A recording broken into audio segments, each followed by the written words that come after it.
Hello, folks, and thanks for joining us for another bamboozling week here on the Rec Poker Podcast. If you don't know what Rec Poker is about, we're a friendly, enthusiastic group of recreational poker players. We like to get together, study together, have fun, play the game of poker, learn from each other's mistakes so you don't have to just learn from your own dang mistakes all the time, because who wants to go through that? We have a lot of fun here at Rec Poker, and most of what we do is free. So I'd encourage you, if you're listening, head on over to www.rec.poker and sign up for a free community account. All it takes is an email address and a smile, although both are compulsory. Because most of what we do is free, I have to thank our sponsors, the Running Aces Hotel, Racetrack, and Casino, and also Mark Bershon over at Website AMP. And of course, I really have to thank our premium members who pledged their $15 a month to help us keep the magic happening over here. It doesn't sound like a lot to you, perhaps, but for us, $15 not only is a great value on the poker learning you're going to receive, but it's also makes a big difference to what we're doing, and it lets us continue what we're doing. So whether it's because you secretly hate us, like Phil Razor in the chat here, who likes to just come in and pledge his $15 a month so he can make fun of me with even closer access than would be available over Twitter, or whether it's fantastic folks like Roger Schutte, who not only is a contributing premium member, but also pitches in every week to help us with our podcast post-production. If you've noticed some images while you're listening to the podcast, cleaned up the audio, there's a lot he does behind the scenes to help out here, and he's just a great guy. So folks like Roger Schutte, I want to just say thanks again for your support. If I haven't mentioned it, I'm Jim Reid, Blusterini in the home game, and at Rec Poker Jim on Twitter. I'm one member of the Wrecking Crew, but just because I introduced the show doesn't mean I'm actually in charge around here. We take a whole crew. There's a village of people. We could not do it without the Wrecking Crew. And if you want to find out more about all the cool members of the Wrecking Crew, like Kevin Mathers, Darrow Carney, Kim Kilroy, Keith, Monkey System, Brandt, the list goes on and on. But two of them are here with me tonight, and I'll let you meet them right now. Well, I'm Chris Jones. You can find me 5B5 on Twitter or 5x5 in the Poker Stars home game. And I am Poker Geek MN everywhere. My name is John Somsky, and I am proof that not all of the Wrecking Crew are cool. I'd hate to think that we ever made that claim, John. Anyone who knows us, we are definitely infectiously fun. Some of us, we might rate above average on the cool scale, but mostly it's about the enthusiasm that we bring to the game, and I think that's pretty cool. And so if you want to learn more about the Wrecking Crew members and myself, you can go to rec.poker/crew and look around at all the smiling faces there and learn about them and what makes them tick and why they've gotten more involved over here. And John, Phil in the chat says John is very cool. So he obviously knows you very well and your rich history in the land of poker. So take that, you humble jerk. So longtime listeners will know this is the Chats edition of the podcast. We actually do 2 podcasts a week here at Rec Poker. The Chats edition, which is a delightful exchange, a conversation between ourselves on the Wrecking Crew and a different guest every week. We actually have Aunt Chardonnay joining us a little later on today. She couldn't join us right at the top of the show. So Sarah Herring is going to join us at 8 o'clock Central, 8 o'clock Eastern in about 23 minutes. I'm like 98% sure she's going to join us, because I always get a little nervous when we start doing these live shows. And, Sarah's very reliable, but she is involved in the poker world like many of us. And she has a busy life with kids and other things going on. So I'm like 98% we're going to get Sarah in here. We did exchange messages today. I know she intends to be here, and I'm feeling pretty optimistic about it. Chris, what's your take on that? Who wouldn't shove their whole stack in with 98%? I know. I was just going to say 98%. That's like that's some pretty good certainty there, right there. I feel like we've got pretty good EV here. Well, Chris, you'd know as the producing co-host that we don't typically even start the show until that guest is in the booth. We can see their face. They know that it's happening. So we're going out on a limb here in the live streets. We're out in the live streets. But I do feel optimistic. Sarah is such a cool, fun person. She's been on the show before. I feel like that's a tribute to her that you're giving her 98% credit. Like that, there are other guests where it would be like, I don't know, it's a coin flip at this point. I don't know. Oh yeah. Yeah, that definitely, she deserves every bit of that credit. She's got some exciting news that I know she's can't wait to share with our listeners. So I'm looking forward to that. But while we've got about 20 minutes before Sarah joins us, normally at the end of the show, we talk about our home game results. We go over some upcoming events, that sort of thing. We'll do the food bank draw. So we'll just do all that stuff at the beginning of the show instead. So we're going to get started right now. We're just going to talk a little bit about what's coming up in the Rec Poker calendar. So we started earlier this year. Chris Jones is our membership content director, and he creates a series of lessons and different kinds of learning material over the course of the month. Every month, we started doing a cohesive monthly theme a little earlier this year, and we've been really enjoying that process. So basically, the way that works, it's not that complicated. Every month is a different learning theme, but all that we do here at Rec Poker is kind of based around that theme. So whether it's Chris's deep dive seminar, whether it's our study groups, whether it's the online review in hand, we might be talking about some of the concepts that are in that. Andrew Feist, who runs our Learning with Partners program, and actually, I'll just talk about this a little bit because I don't think people understand how impressive the Learning with Partners program here at Rec Poker is.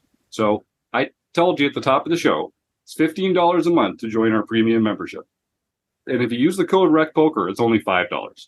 So I would encourage folks, go give this a try, because what we do is we've got great relationships with a lot of excellent training sites out there, and they know how important it is to grow the game at the recreational level. So I'm just going to list off a few poker sites here. And when I do, I want you to think about this.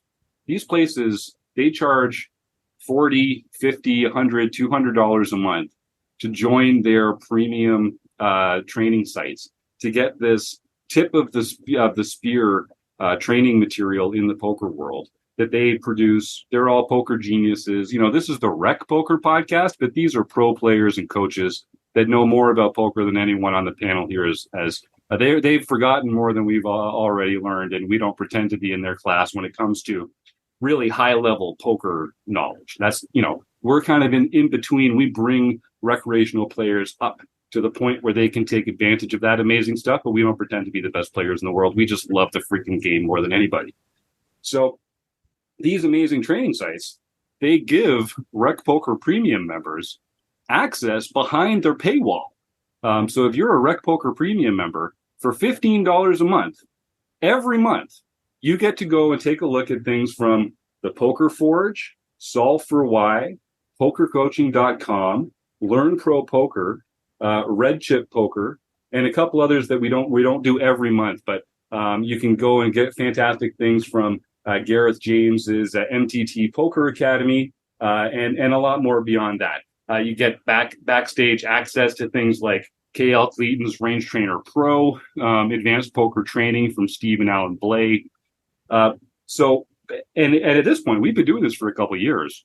You can actually go back and look at an archive, 2 years of advanced training material from all these other sites, all included with your Rec Poker Premium membership. So, for instance, the month of October, the theme of the month was 3 bets as from the point of view of the aggressor. And so just looking through the videos that have been released in October, there's a Learning with Partners video from Learn Pro Poker that involved a live play hand review with Ryan LaPlante and Rob Gardner. We also have a study group every month that's based around the Learn Pro Poker material that comes out. So it's a great way to get involved in that. We had How to Play 3-Bet Pots Part 1 from PokerCoaching.com. We had a how-to guide on 3-bet, 4-bet pots from Solve for Why. We had Turn Calls into 3-bets from the Poker Forge. And it's only, there's a whole other week still left in the month, so we don't even know what's still going to come out. So this is just an example of how your $15 a month gets you access to not only the monthly training material that Chris and the rest of the crew puts out here and creates ourselves every month, but also this kind of curated view of what goes on behind the scenes at honestly the best training sites in the world. And I'm just so proud that, Steve Fredland, who put this whole thing together back in the day, and Chris and John and Rob and Taylor and Andrew and I and the rest of the gang here have just done such a good job making these folks understand that they can trust us with this material, that they know that our members are going to get engaged and enjoy this and use it to take off. And of course, we also have some great discounts if people want to go to the next level and start learning with some of these partners directly or take advantage of some of their coaching programs. So if you go to rec.poker, you can just type learning with partners in the search, or you can go to rec.poker/resources, or you can just check out the video archive directly. There's a learning with partners category there. And I think it's one of the things we do best is kind of this curating, because honestly, there's so much amazing content out there. I think a lot of people that are kind of learning more about the poker world, one of their problems is it's a little overwhelming. It can be a little hard to, well, what should I study next? Who should I listen to? What site should I join? That sort of thing. And if you are a Rec Poker Premium member, you get like a little taster's choice of, like I say, the best sites out there in the whole world. And it's all part of your Rec Poker Premium membership. So I'm pretty excited about that. I just don't think we do a good enough job talking about it and telling people how exciting that is. So I encourage people to come and give that a try. Try us for 1 month for $5. Something tells me you're going to stick around for a second month because there's just so much cool stuff going over here. And that's just in the learning department. We've also started adding a few more social events to the calendar. The Fun Country Online Play and Hang is on Thursday nights now. It is a fun social atmosphere, but you also get to win $25 just for showing up for free. And of course, we have Kevin Mathers in our Tuesday night online play and hang every week. He's such a gem. I love hanging out with that guy, talking about what's going on in Hendon Mob and the poker world generally. That's a pretty social time if you're considering taking a step into the Rec Poker Premium membership. You should know that on the fourth Tuesday of every month, we actually open up our online play and hang to all community members. So you don't even have to be a premium member to get involved. You should be able to just go to rec.poker with your free community account, and you can click on the link to join the community online play and hang on the fourth Tuesday of every month. And so I'd encourage folks to do that. Come chat with me and Chris and John and Kim, the real Jim Gibson, and all sorts of other folks who show up and have a great time. Even Phil shows up every once in a while. But despite that, it's really fun, I promise. So that's we do that on Tuesdays. We got a lot of other fun stuff coming along, of course. But I want to just tee Chris up here a little bit because we're talking about what's coming up. We're talking about the themes of the month that we've been working on so far. I mentioned that October was 3 bets as the aggressor. So for November, it just made a lot of sense to be the theme of the month to be defending against 3 bets. So Chris, why don't you talk a little bit about sort of how you decide what themes to put together and what you're excited about coming up? Yeah, I mean, it's just mostly like we look at like a sensible way to pull the content together. We kind of poll members once in a while. So if there's areas that you're interested in and you're not seeing them coming up, let us know. Just let Jim know or let me know. We kind of every 6 months we kind of look at our upcoming schedule and try to tease out the sort of the topics that are coming up. But like Jim said, we're doing 3 bets as the aggressor, and then looking at defending against 3 bets. And again, 3 bets, if you're not familiar with it, we're mostly talking pre-flop here. The blind serve as the first bet. Then when somebody opens, it serves as the second bet. If somebody raises an open pre-flop, that's called a 3 bet.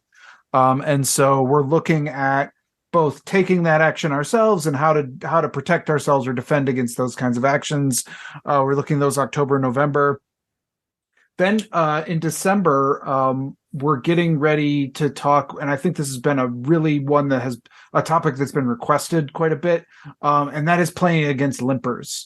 And I think we're really trying to meet people with this where they're at. When people have reached out to us in the past, they've talked about, well, that's great and all.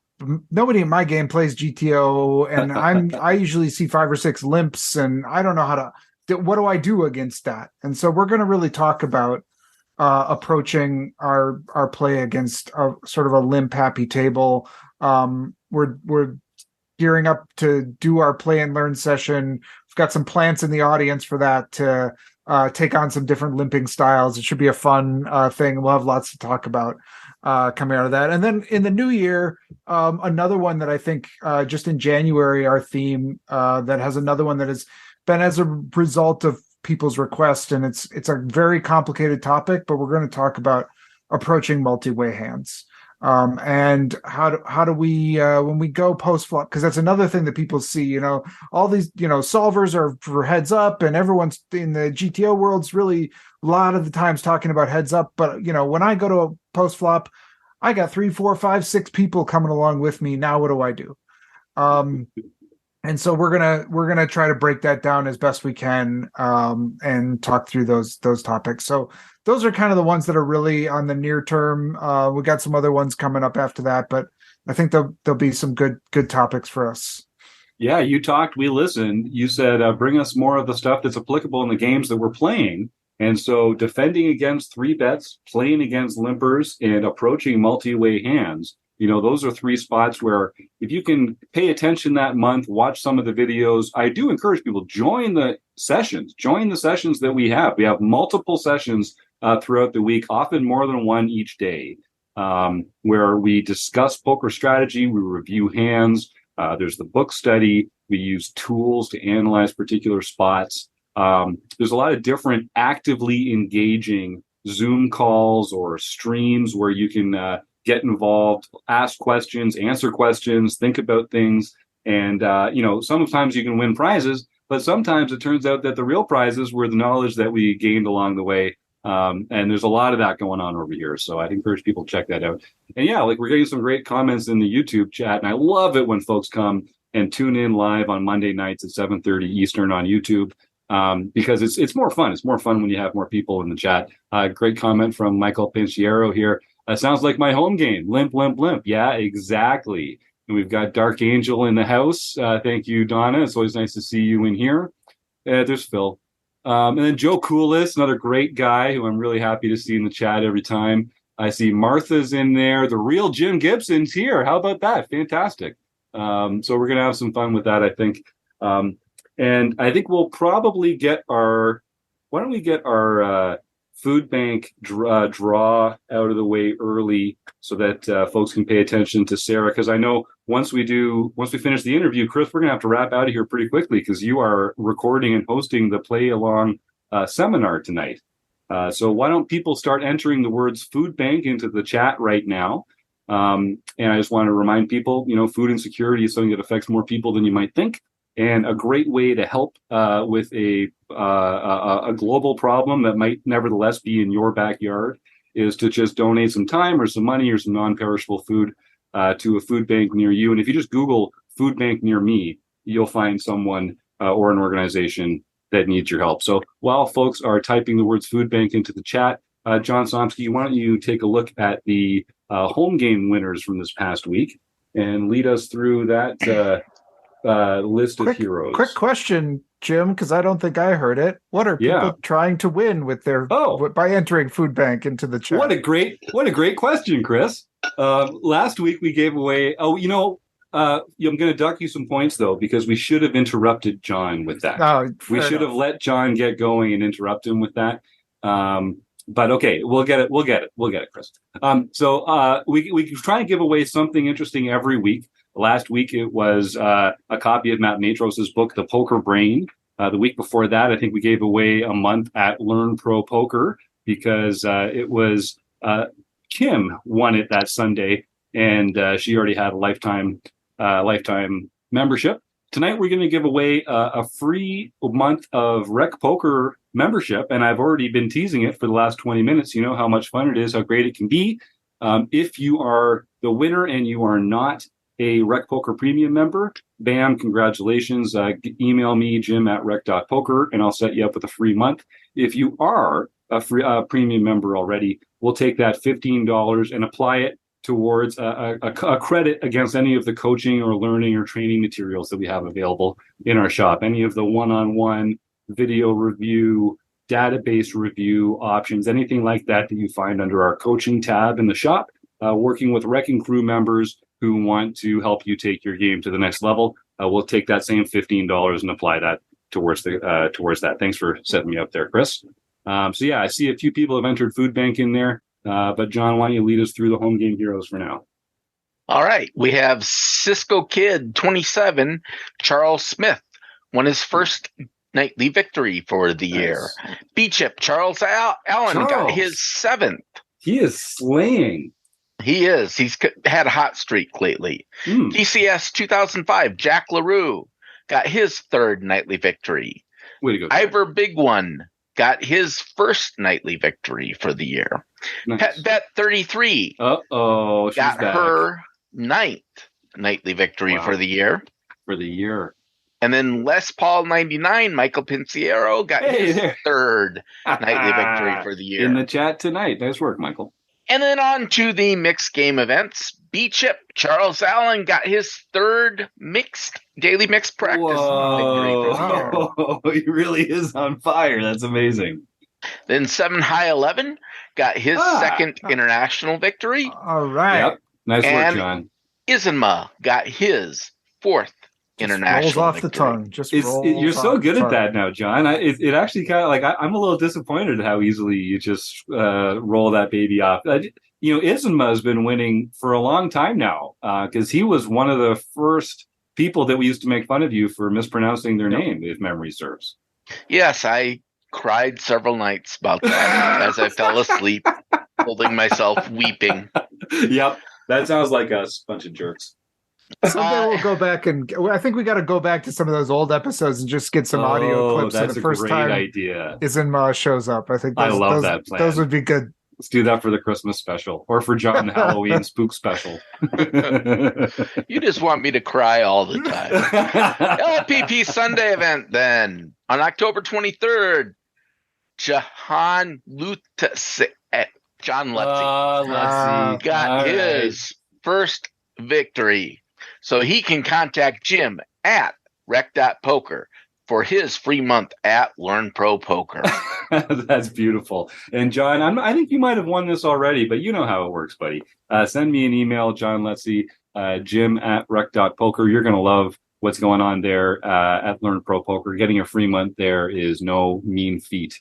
I see there's some great stuff happening in the chat over here. So first of all, I love that we've got some international listeners. I like that Phil's getting into just ranking all the people that are greater than me. That's, pull up a chair, Phil. You're going to be here all night if that's your angle. Phil does say, every once in a while he says something nice. I don't know if it's just like it slips out by accident, but he says the Tuesday night hangout is a blast. And it gets a cosign on that from Joe Koulis. And then a really awesome comment here. So Joseph Koulis, who's one of our premium members and a great guy, says that to make this an actual charitable event, he will match donations to your local food bank up to $100. So he's going to, a total of $100 across all the people that donate. Joe, you are such a good guy, man. I always enjoy talking poker with you. You've got this generous spirit. I know you've donated to a few food banks since we started doing this. I know it's a cause that you support as well. And it's just, I love these Rec Poker members, man. These Rec Poker members, they're just good people. We're a self-selecting group. We ostracize the jerks. We just don't, the jerks don't stick around for very long around here, whether it's their idea or our idea. They tend to find a pretty early exit from the Rec Poker community. So that's how we get to great people like Joseph Koulis here. So if people do make that donation, I'll just make this easy. Send me a screenshot of your donation to a local food bank anytime this week, and I will liaise with Joseph. And I'm calling you Joseph because I see it. I just see your name, Joseph Koulis, up there. But my friend Joe, I'll just call him Joe. I'll liaise with Joe this week and make sure that he matches that. And that's a fantastic offer, Joe. Thank you so much for doing that and for making a difference in the world. It's just a great way to make a difference. It's a great way to help people that actually need your help, your neighbors, your friends. You might be surprised at who needs a helping hand every once in a while. This is a great way to do it. And I should shout out Eric Jin, who has been hosting our Fun Country online plan hangs on Thursday nights. won again this week, even though he had some stiffer competition. But Eric, way to go, man! It's been the Eric and Evil Roy show. It's been the Eric and Dave show over there. We tend to get most of the seats full, but Eric and Dave seem to just be chopping it up every single week. The road to that $25 prize from Fun Country Poker seems to go through them. So I'd encourage folks, let's shake the tree a little bit. Let's get some other premium members out to this event on Thursday nights. It's every Thursday night, 10 o'clock Eastern. It's free to play, and you'll be one of 9 people competing for this $25 prize, compliments of Fun Country Poker. So do come and check that out. And yeah, Phil, good point. You are still here. Jerk. I don't know. All right, well, yeah, we're going to keep working on you. I'm gonna say. Did you notice you didn't send you your personalized invitation to the show tonight? Just saying. All right. Well, I see we got a lot of people typing in. That's right, John. I love that. These are so much more fun since we started doing them live, man. I was having a great time before, but this is really fun. Okay, so we're gonna start. Evil Roy was the first person. Oh, plus we have to get back to the stream scandal of the century before we go any further. So we haven't actually talked about this since last week, but there's a big controversy taking the YouTube streaming Rec Poker podcast world by storm, which is was Phil third or fourth? That was, yeah, in the draw last week. Yeah. We've gotten into some forensic accounting. We've looked at different screenshots. We've decided that Phil was actually totally, he was, as far as he can tell, he was the right person. His screenshot and my screenshot do not line up. The order of the people is different. I still have no idea how that happened. But I tried to get Joe Ingram to do a podcast on it. I think probably 9 or 10 hours would suffice to get to the bottom of this. I don't think it needs to be one of his marathon ones. But I have not heard back yet. So I'm not sure if maybe he's having a problem with his email. I don't know. Phil, I don't know if you've heard back from Poppy about doing an interview expose, getting to the bottom of this. He might not be ready to get into something this juicy. You know, he's got to stick to cheating scandals and whatever, because like this is a level up. Yeah, you're not wrong. So I guess, Poppy, when it's time to take the training wheels off, come on over and help us out here on the Rec Poker podcast and let us know. Okay, so given that we have now established that everyone's view of the chat is different, how are we going to know what is the authoritative order? It's a great question. I mean, I think I'm just going to have to go by what's in front of me on the screen. And then if there is some, controversy, we're going to have to come up with like a second prize or another kind of prize or a consolation prize. I was impressed and surprised by Phil, who said, you know what? He's not even angry about it. Just, grovel and apologize on the show next week and make sure that the real winner gets the prize. And so that's what we're going to do. So Jack is going to win the prize from last week. But we're about to, Sarah is here. The 98%, it has come through. I am so excited for this. This is awesome. Sarah, thank you for joining us here on the Rec Poker podcast. Oh my gosh, you guys. I feel like it's been an eternity. I know, right? And Too long. And the sound and everything is working. Like it's really, I have always like used my poker news computer, right? And my poker news stuff. And now like trying to reset up my life on like other devices and things like, oh my gosh, it's such a stupid little nightmare. Just doing everything has like been a nightmare for like 3 weeks, but we're here.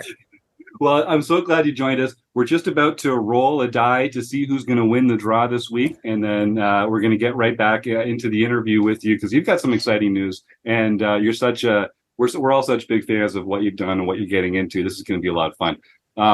So excited you saved it for me. Yay. Oh, here we go. Yeah. So every week we give away a prize for people that type the word food bank into the chat box here because we're doing this live on YouTube.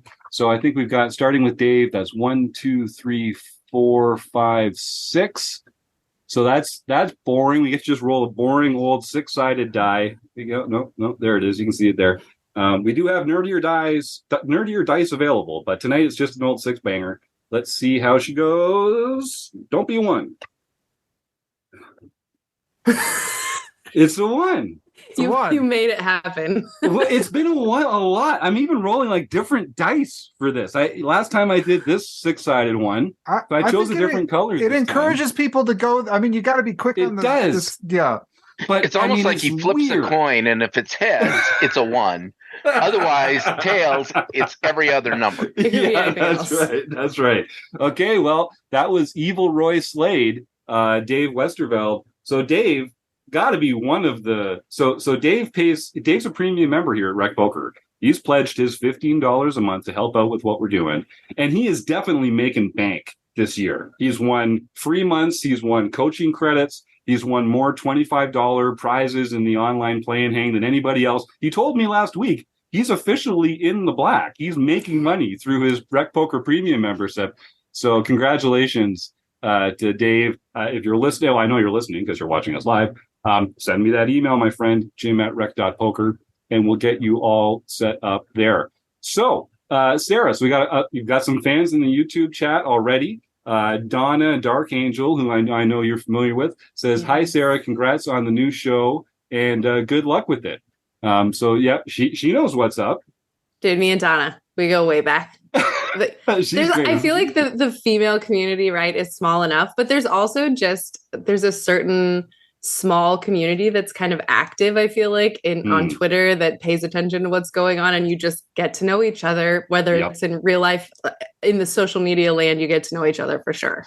Well, Sarah, we've talked about this, getting you back on the show for a while. You have such a sunny disposition within the poker world, which I feel like is not universally present, but it's very on brand with what we're doing here. So I guess I ask all our guests this. Why don't we start off just how do you yourself define your role in the poker world? And then we'll take it from there. Oh my gosh, it's so funny because you said like you have so much, and I thought you were going to say children that make it really hard for you to like do anything in the evening time. Your Twitter DM to me talking about how we were going to have to bump the time of the show back a little bit is one of the funniest DMs I've ever got in my life. Yeah, you've got a lot going on over there. Dude, I'm telling you, like the whole world has kids. So I just now am like, what has everyone been doing this whole time? I did not give enough credit. It is such a massive task. I mean, and just the little things like, oh, I'm sorry, you want to talk to me sometime between 6:30 and 8 in the evening. Really, if it's between like 5 and 8, like there's just not a second to spare because they are tiny little serial killers. But yeah, I mean, in the poker space, it's been really interesting for me lately because I was at Poker News for 12 years and I just decided to leave. And so I feel in some ways, okay, so when I was a little girl, my grandfather, he retired as like a full bird colonel in the Air Force. And I remember going to his retirement ceremony and, all these people talking about him and me just learning all these things about what his life was like and people that he'd helped and things that, you just don't know about somebody's work life, basically. And I remember thinking as a little kid, oh my gosh, I can't wait to retire and like have all these people, say all the things I've done in my career. And I feel like I had like a mini retirement ceremony basically in the last few weeks that I think if you had asked me 2 months ago what I feel like my role in the poker world is, I would have had a very different answer. But I feel basically now like people have told me what it is, and and that's been really nice for me. And one of the most interesting things that someone said in the like semi-retirement ceremony things was basically just that when I came into this world, I was off camera and just like working in production basically, and I was producing content for Stars and News, and that some people behind the scenes and some players had said like, oh, she really connects well with poker players. And we think it would be easier if you could just put her on camera. You could have these conversations on camera and you don't have to then, if you're off camera, you have to have the players sort of answer the question within the this, you're like, tell me about this, or you have to say it in a way where they can cut the question out and people still kind of understand what's going on.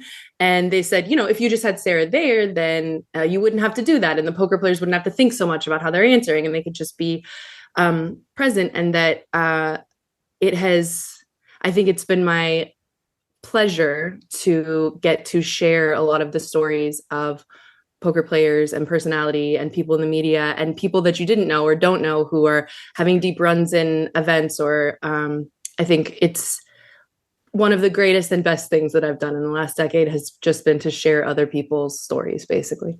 That's awesome. And if folks want to, they can tune into the Poker News podcast from a couple weeks ago, where they did a really good sort of series of people calling in to share their stories about the time that you'd spent with them and that sort of thing. I was touched listening to it. I wasn't involved in it. Wasn't that something? It was the best. I sent it to my mom and everything. Yeah. I was just like, this is so great. I have never felt so honored in my industry. That was really something special.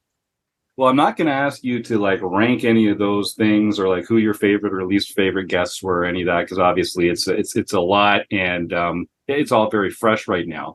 But it's probably the same person, the answer to that question, actually. Because I will say Bryn Kenny was hands down one of my favorite people to interview always for my whole time at the Poker News podcast. And then the reaction to the last interview was probably the worst thing I ever dealt with in my career. So I would say it's not that hard for me to think of it. It's pretty much the same. All right. Well, and actually, and I'll tell every week, of course, I tell our viewers in the chat, if you've got any questions, you're watching live on YouTube, feel free to just type your questions into the chat there. Or John Somsky, I know he's unmuted here. So if anyone in the panel here wants to ask any questions, feel free to just unmute and jump in. My one question for you at that point would be, can you describe kind of the tension between being a fun host, but also having relationships with people in the poker world, but also having to kind of ask hard questions and actually do some real news breaking? Can you just talk a little bit about that, what that tension feels like? It's the worst. And it's not just about players either, because obviously our paychecks, come from different sources and people. So for example, it costs almost $500,000, right? For Poker News. I don't know. I'm not sure if I'm supposed to say those kind of things, but it costs we won't share this with anybody. Yeah.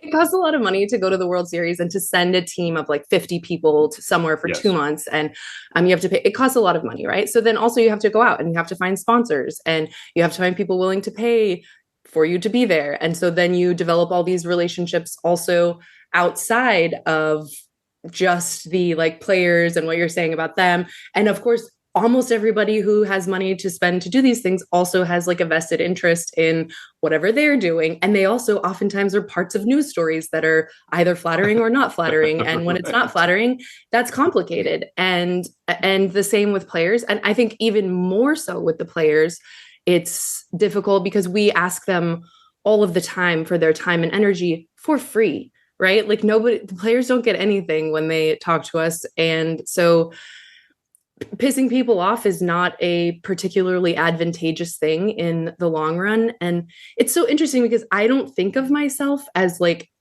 having a lot of, a deep Rolodex or anything like that. But I think that is one of the things that I've realized in seeking other employment is how other people see me is one of your biggest skills basically is that you know a lot of people. And sounds terrible.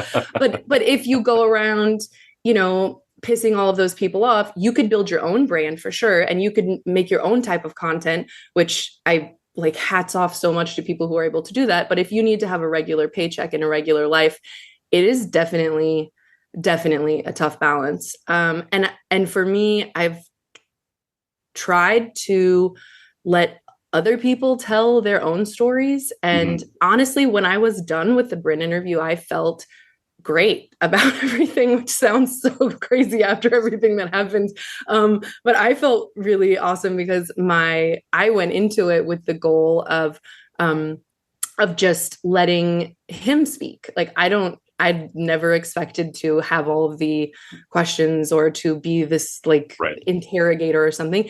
And it's also happened in several other situations. I mean, when Stars changed the VIP programs a few times, this was a very delicate issue, and a lot of players were boycotting, and so even speaking to the players at the events was sort of like a dicey thing to do, and showcasing that they were at the event and not boycotting.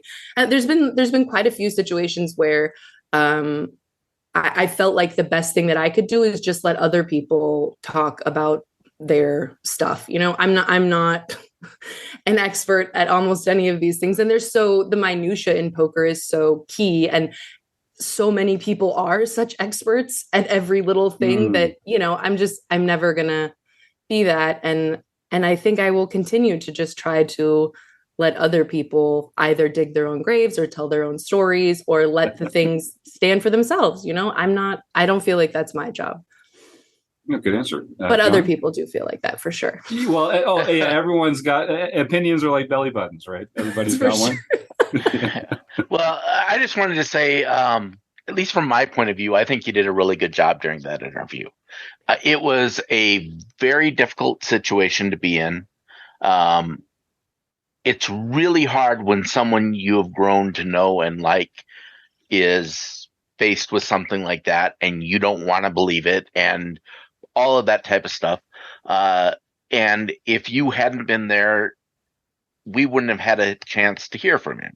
So that's what I kept trying to say too. Like, I was just like, I didn't want to do this. I remember even calling Lynn and Christy, like after he said he was down to do the interview. And like, I called them, I was like, there's no way this is going good for me. Like 100%, this is never going good for me. And they both were like, yeah, no, you're right. Like, this is definitely not going to go good. But I was just like, but everyone wants to hear something. So I thought like, well, I mean, at least there'll be that. But in hindsight, I really wish I just didn't do it. You were in a no-win situation, but I think it was a really good thing that you did do it. It was a service to the community, and the people who don't understand that just can go to hell. I appreciate that, because a lot of people don't, but I think a lot of people who are really in the industry do understand and did see what it was. Yeah, so I want to thank you personally, at least. Thank you. I really do appreciate that. And the people who did reach out to me and said, their thoughts, which were kind, it really did mean a lot at that time. I just was feeling so like just pitchforks were out. And I honestly was like, I don't even know if I want to be in poker anymore. This is so like, I just wanted to get away for like 2 weeks and just not even like look at anything. And, but then there were so many people that I really respect and people that I didn't expect, that came out and that made a huge difference to me. Yeah, that's how I feel every time I register a live tournament these days. I'm just like, get to the end of it. It's like, that's it. I'm out of this. The peace. Losers. I'm toast. All right. Yeah. Chris, did you have something? Well, Sarah, I mean, one of the things that I think is exciting is that you are sticking with poker. And I'm wondering if you can just talk a little bit. I know that it hasn't been revealed everything that you're going to be doing, and maybe you don't even know yet. Maybe you're kind of taking this time to figure it out. I've read somewhere that your title is going to be head of instant media.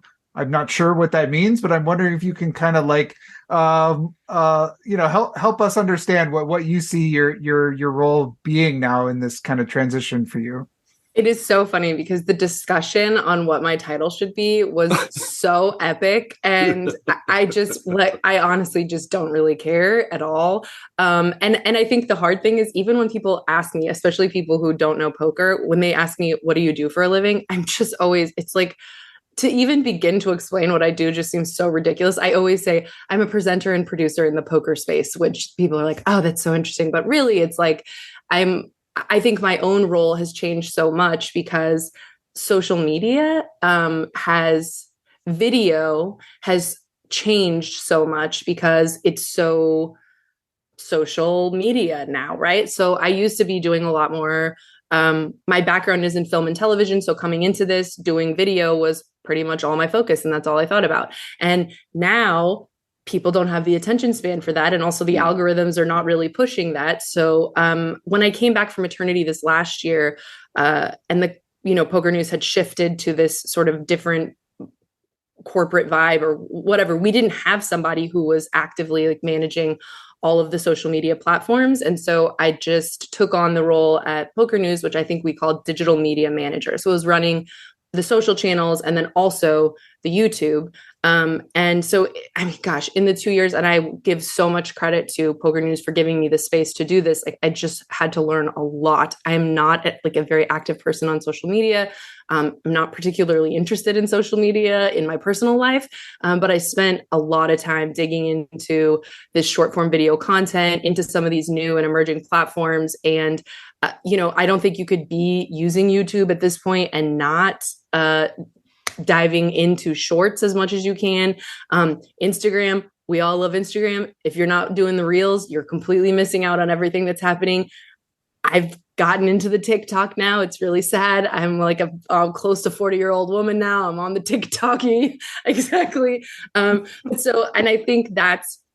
I think that the way that people consume content is changing so dramatically. And I think it's also, my perception of it has also changed a lot because Christy Lynn and I have a Marco Polo chat, which an old friend of mine from elementary school told me about. And she's like, I want to do this chat with you. It's actually kind of an antiquated app, but I think it's coming back. But basically, it's like you send each other video messages. So Lynn's in Australia, Christy's in San Diego, I'm in Texas. We all have children. It's very complicated to arrange for us to sit down and have a call together. So just at your leisure, you watch other people's videos to you, and then you respond. It has like a little notes section. And so I also think as a community, the way that people are starting to use Twitter, the way things are shifting, even in there, is people are just posting messages. This is what I think. This is my response to this thing. And so, it's not 100% flushed out, but what I think the ultimate goal is to create a space and a community where we can connect with each other and connect with the news. In my space, it will be as much about video as possible, but mostly to just be like, let's talk now. Let's get opinions now about what's happening, and to create a space where everyone's like, okay, we have this drama going on. We know where we're going. Let's go right to poker.org. And that's where we can suss it out, flush it out. And in case I didn't say, I'm going to poker.org. And, I still also am not 100%. I think actually even poker.org is kind of like figuring out exactly what they are going to be and what this is going to look like. It's a big gamble for all of us, like a year from now, maybe it's not even a thing, but the people that are involved are people that I just respect so much. And so regardless of the kind of gamble or the questions, it just made me feel like, okay, this is something I want to be involved in. And it reminds me a lot of the sort of old school Poker News days where, it's a really small team of people and you can get decisions made really fast. There's only like 9 total people or something involved. And so if you want to get something done, you want a project, you have an idea, it's like you have 2, let's collab, let's talk about it. Does this make sense? And if it does, let's make it happen. Let's get it done. And also, and this is another huge project that they're trying to sort out and suss out, is to have a player advisory board, to have a group of well-respected and known players who we can reach out to when things are going on and get their thoughts and opinions right away also, so we can start those dialogues, so we can have those conversations that come from respected people in the poker community, but also so that if we have questions, ethical questions or sponsorship type questions or things like this, that we can hear right away from people in the poker community what this looks like, what this feels like to them. And I hope we're going to be able to pull it together. It's a lot of, again, acts of service that we're asking poker players to give us. Please give us your time, give us your opinions, give us your social media accounts, basically, like always, if you want to do something where you're not going to where there's not like a super clear profit motive in the beginning, then you've just got to get a lot of people who are willing to dive in on an idea, on a concept. And the concept is that we just need more news that feels like it's free. I love that idea. Yeah. Oh, and like we're all about sort of passion projects and people doing things because they love it and like giving time to the poker community. that's how great things are accomplished. Nothing great was ever accomplished alone. And when money is the motivating factor, that isn't always the best guide either. A lot of greatness just comes from people doing things that they're excited and passionate about, that they think will make the world a better place, whether it's the world in general or the poker world. And so I just love that that's the attitude of this. Sort of feels like a startup vibe. It's like a very agile, right? Yes. And that's, so. And honestly, instant. my feelings about the poker community have always been that this is basically what the poker community is about, that it's that contrary to popular, portrayals in media and things like this, in the more mainstream media, that poker players are people who are strongly convicted about ethics and who are extremely charitable with their time, with their money.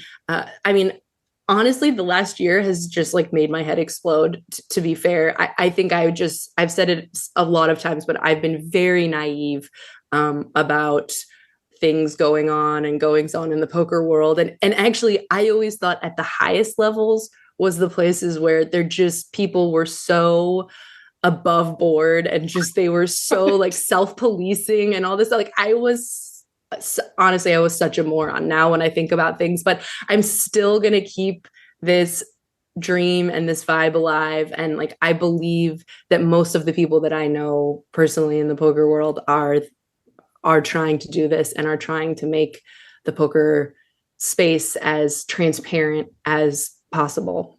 Yeah, tragically, most of the poker players that we know are human beings, and humans gonna human. Those crazy humans and their schemes. So yeah, that does falling make a short, lot of sense. you guys again. Yeah, Chris, take it from there.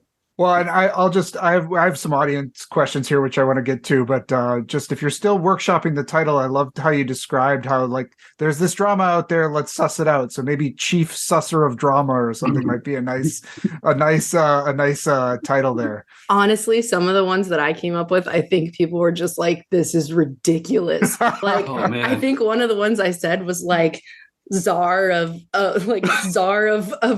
drama or something like this. Yeah. Something along drama those lines. People are drama czar is that's awesome. Drama czar. You put this on your LinkedIn and people are just okay, you can only work for someone in Silicon Valley or something. You don't belong in the rest of the world. You guys almost got a little mini Gross can right all over the screen for that one. That was well timed. Well, but we do have some comments. Dark Angel has a question and some comments coming in here. She's just saying, no matter what you would have done with Bryn, it wouldn't have changed a thing. So well done for doing it. She also really thinks that shorts, reels, and TikTok are the way to go. So people don't have a lot of have really short attention spans these days. But her question for you, which and it gets at, I think, one of the things that actually I'm going to ask this question in relation to a question that came up listening to that Poker News sort of tribute to you, where Christy Arnett sort of advised you early on in your career. You told the story of how she said the only thing that's really working, or the thing you're doing the best right now, are your blooper reels. And you said that kind of hurt, but it also helped you sort of reflect on when you were kind of being your authentic self and that kind of thing. So I guess this question comes in line with that, because Dark Angel asks, what's your most embarrassing moment in poker? Oh my gosh. Wow. It's so funny because the most embarrassing things I did were in the very beginning, and I didn't care that much yet what people thought about me. So if I think now, I carry the most shame, obviously, in that this Bryn thing feels like it's some black mark on my name or something like that. But if you had asked me, would I do it differently? Would I even know how to have done it differently in that moment? No. But did I do some okay, so here's two super embarrassing things I did at my very first event on camera. The first thing, actually, I did 3 really embarrassing things in the very first event, which all makes total sense. But now that you guys knowing poker, you'll get how horrible this is. So I was interviewing, so Nick Schulman and Eugene Kachalov were playing in a super high roller, and there wasn't super high rollers every other day then. This was a $250,000 super high roller at the PCA, and this was like so hyped. Everyone was paying attention. It was crazy.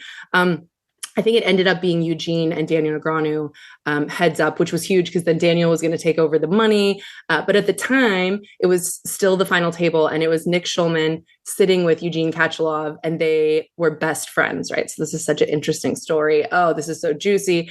And, you know, Nick Schulman's just like tall and handsome and all the things. And I was like, oh my gosh, you guys, he's actually like so cute. Let's go talk to him. I was like, I had a boyfriend, but like, you know, he's not like the typical poker player. So I get there and burn to poker. Oh my gosh. So you, like you're playing with your best friend, right? His name is like Eugene something or other. Literally, I said that. I said, Eugene catches something. What's his name? Eugene catches something. Oh my gosh, he's playing a $250,000 event. But also I knew nothing. And everyone was like, just go. You got it. So it started with that, which was horrible. And then I was like, okay, I'm never doing this again. You know, I'm going to research everybody's name. I'm going to know how to say it all. I'm going to get everything all together. And so I'm the next day following Christy around, and she's just telling the camera person who to get B-roll of. And I'm just writing it down, everything she says and exactly how she says it so I can go do it. And then I go to do the update, and I thought she said Yevgeny and then Tim Mashenko. Like these are two separate people. And so I did my whole update, and I was like, and also Yevgeny and Tim Mashenko, which is obviously the same person. And this was like pretty uncomfortable. And then right after that, so this is just to like showcase how horrible I was, but this was the worst. So then right after that, I go to interview Sergio Garcia, who is a famous golfer. And I'm going up to the table, and they say it's this guy. He's that guy right there. You can't miss him. Like all the cameras are all around him or whatever. So I go over to the guy I think they're pointing at. And I was like, excuse me, sir, do you think I could get you for like 2 minutes on the break? I'm so sorry. And he doesn't speak English. So I'm asking the person next to him who says they speak Spanish, can they translate for me? And I'm like, I'm trying to get him for an interview on the break. And then the person next to that person says, are you trying to interview Sergio Garcia? And I was like, yeah. And the guy goes, I'm Sergio Garcia. Oh my gosh.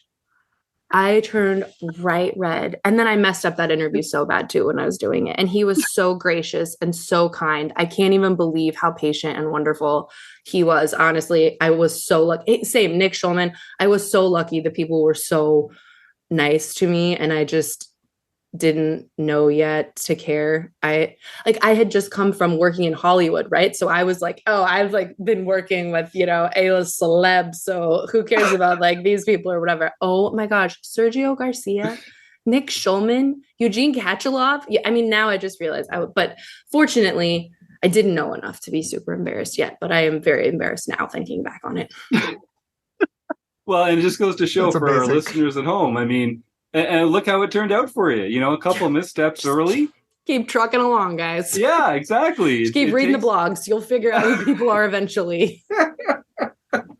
It does take time, though. And in training so many other people over the years, I can't tell you how many times I've showed them those videos, showed them those interviews, and just tried to explain to them, you know, you don't have to be there yet. You will get there. And also to explain to other people who we work with, other people in the media, other people in the audience. Most people don't just come in ready to, you know, perform. And most people who do come in ready to perform don't know about poker. So you've got to like give people some time to suss it out. Even Laura, who's doing amazing now. I'm so proud of her. She had like a full-on panic attack the first few days, you know, of working at Poker News. And I remember I was still on maternity, and I remember talking to her and just telling her, like, you'll find your voice, and you'll find where you feel comfortable. And seeing her now, I just feel like a proud mama bear. So many of them through the years. You show them your own shame, and then, you know, it's like it doesn't get much worse than that. So you guys will crush. That's great. Well, I think we're going to break some news here. My mama bear tunes into the show every week. She's one of the people in the YouTube chat every week. That's Martha. So the subject of moms has come up a bit. Some of the folks know that Martha is my mom, but not everybody. Now everybody knows. So hi, Mom. Thanks for tuning in every week. And hi, Mom. I know I've probably come up with a few embarrassing things that would make her blush over the course of my poker career, but it's so great to have the support of a loving mother when it comes to this kind of thing. And you know you're going to do well. I love part of your story, and we'll let you go soon here. But you started in this industry. You feel like you had a lot of experience in this particular niche, but like a lot of our other guests, you had enthusiasm and talent and interest, and that has sort of allowed you to kind of forge a path in the poker world. Do you have any advice for people like myself? A few years ago, I really enjoyed poker, but I never sort of pictured myself hosting a podcast or coaching or playing in the World Series of Poker main event. Like those things were all just kind of in this abstract other realm. But the fact is, the poker world is there. It's accessible. It's made up of real people. Some of the humor is little qualified as I am. We still manage to come and have a great time and be part of these amazing communities and like build these roles for ourselves. Can you just share some advice for other people that might want to kind of get a foot in the door or create a space for themselves in the poker world? Yes.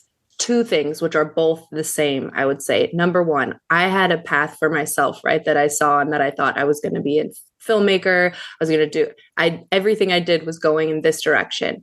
And God had a completely different path for me that I would have never even seen or thought to see. And it was so much better suited for me and such a better life than I ever imagined for myself. So I would definitely say, first of all, don't worry about planning all of your, twists and turns in your life, because God's got an awesome plan, and you will get where you're going, and you'll look back and think, oh my gosh, this was even better than what I thought.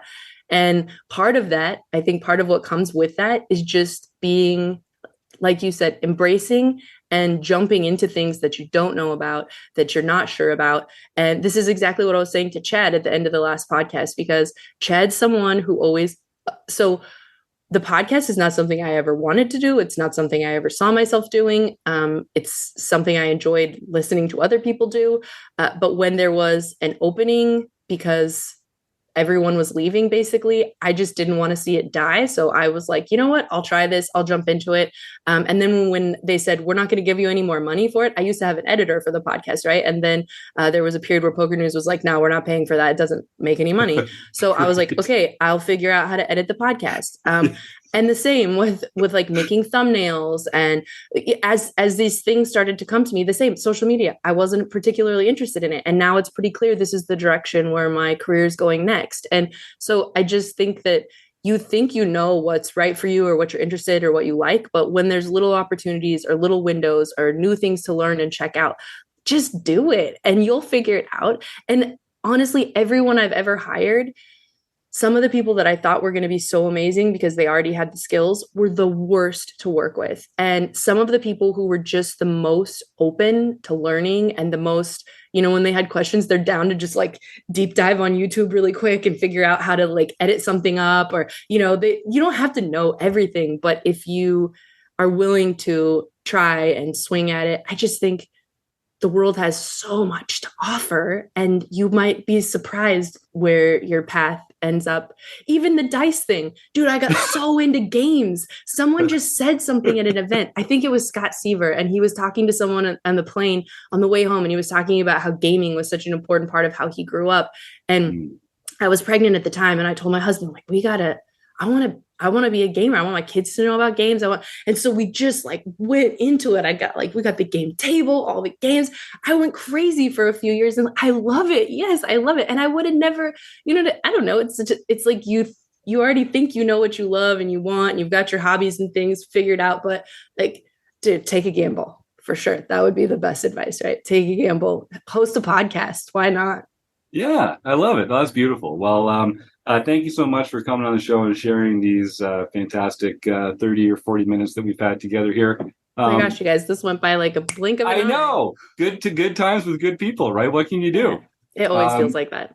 So tell us just where can people get a hold of you? Where's the best place to reach you personally, and how should they get in touch with your new material and everything you're going to be working on at Poker? Sure. So my social media is Aunty, AUNTY, Chardonnay, all over the place. And I leave those DMs wide open. So feel free to just slide on in if you're trying to get a hold of me and you think you can't. But that's also my email, auntiechardonnay@gmail.com. It's all pretty just Auntie Chardonnay all over town. And then, but I do go super dark on my social media periodically, and it's not a conscious choice. I actually really want to be better and more active. I really have been trying to be more active, but when I have a job, which I haven't for the last week, which has also been wonderful. But when I start again, November 1st, it'll be at poker.org. And I have been in I've been in a real like managerial position for the last few years. And I'm hoping that I'm also now going to, because there's so few people in this, that I'm going to dive deeper again into creating some content, and I'm really looking forward to that. So I hope you guys can find the content on poker.org, and hopefully I don't piss off too many people, because I still do need them. I mean, you got to piss off a few people, or else it's just pablum. I want to talk about drama. The right ones, right? Going to piss people off for sure. But yeah, so we'll see. Poker.org. I have a feeling I'll probably go to the PSPC in the Bahamas, and I think that's where we'll really start kicking off some of our content. That's awesome. John, did you have something to add? Well, I just wanted to say thanks for staying in the poker realm. I think the poker community is better off with you in it. I appreciate that so much. Nicest guy in poker. Nicest guy in poker. All right. Well, says the nicest guy in poker. Okay, we see you. It's true. So normally our guest interviews happen in the front half of the show, and we allow you to sort of gracefully exit while we move on to the rest of it. We're going to close it down right here, which means that you get to listen in on our extended outro music, where there's like a little awkward chance to dance and get funky as we roll on out of here. Wait, I know, it's right. Who made the music? That was actually a really cool guy named Pete, who is an old friend of Steve's, and he put down some slappy guitar and bass, and it's going to be it's pretty new. So you may be the only guest in history who's subjected to this experience. So dude, I can't wait. It's the right one. Auntie Chardonnay is here. Let's do it. So I want to thank all our YouTube folks. There's too many to thank in person. There's just so many people in here. Some new names too. Michael Miller, I see, and some other great folks like Eric Anderson. And my mom. Thanks, Mom. Mom doesn't miss the show. Martha doesn't miss the show. She's been following since episode 157, which was my first one. So how cute is that? She's the best. Love her to bits.